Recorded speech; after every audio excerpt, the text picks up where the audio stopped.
our very own Jean-Luc Godard. This is how Latvian critic Lauma Milena-Bartevica referred to the legendary Latvian director and screenwriter Rolands Kalniņš. And he was indeed the maverick that such a salutation promises.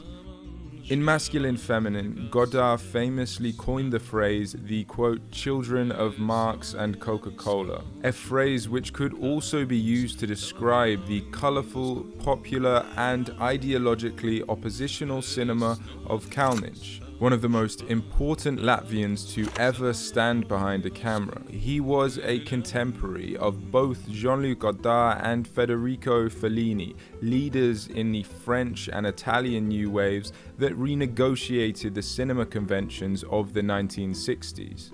Just like his Western European peers, Kalniņš was also a great iconoclast to status quo filmmaking. Narrative conventions and ideological guidelines mattered less to Kalniņš than making the films he envisioned in the way he envisioned them.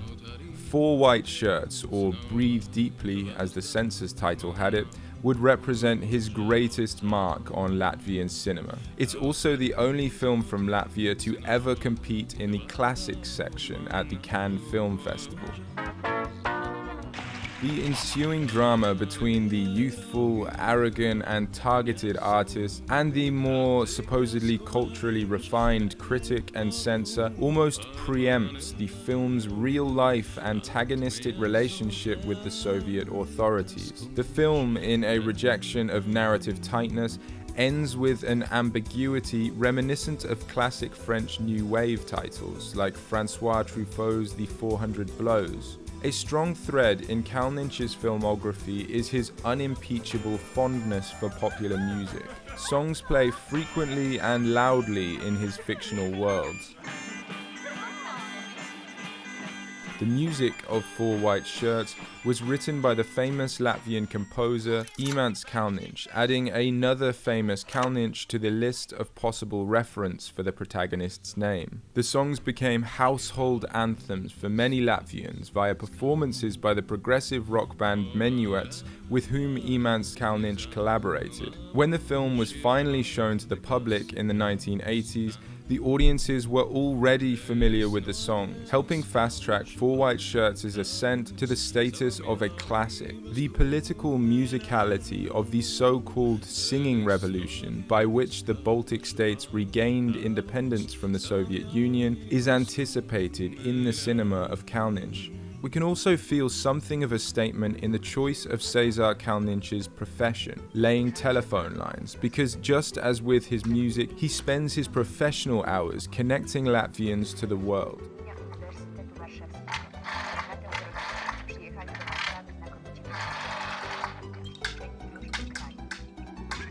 His use of photographic stills and lyrical cutaways of Riga also supplement this hypothesis of Latvian patriotism. His cityscapes rarely work as establishing shots in the structural sense. Instead, they operate as poetic and reflective moments.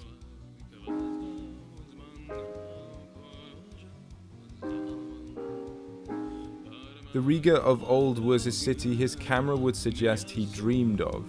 The sheer frequency with which his films avoid the occupied present in favor of the past hints at a profound nostalgia for the Latvia of his younger years, a time when his country was more connected to the outside world. Kalniņš's boundary pushing resulted in several clashes with the authorities and led to several outright or implicit bans on his work, such as with his 1966 film Stone and Flinders, which was shelved by the authorities. The film, also known as I Remember Everything Richard, is set in the world of the Latvian Legion, a Waffen-SS formation staffed by ethnic Latvians during the Nazi occupation, a subject that would admittedly be difficult for any filmmaker to sneak past the heavy hand of Soviet censorship.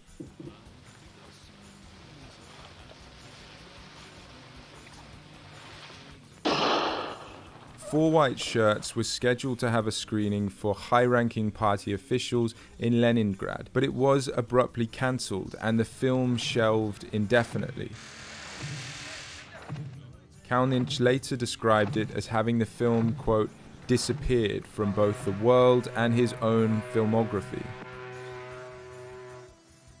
It wasn't until the perestroika reforms of the late 1980s, which loosened censorship across the USSR, that the film was finally revived and shown publicly. Most tragically, the negatives for 1974's Maritime Climates were ordered to be destroyed.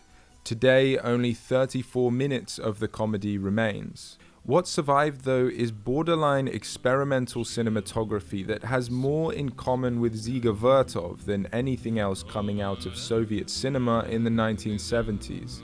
The remains of the film are replete with wild satirical musical numbers and gorgeous young people on the beach. In many ways, it seems to anticipate the experimental work of music videos in the late 20th century. The compositions are weird, often partly obscured, and explore completely new and innovative angles. The bright primary palette that pops in Maritime Climates carries over to the director's other works in color and even to his lesser-known documentary works.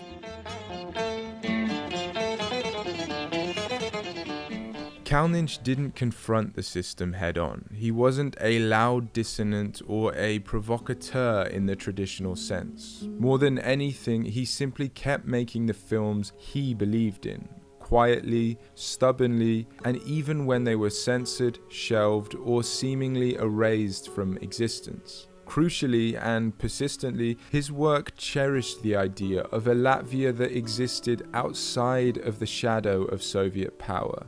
Not a fantasy, but a memory of language, of music, and of how people moved through the world when they were free to be themselves. In a time when culture was being flattened, standardized, or weaponized by the state, Kalniņš insisted on something grounded in memory, shaped by its setting and touched by the uncanny. Whatever Latvia was becoming at the time, Rolands Kalniņš made sure it never forgot what it had been.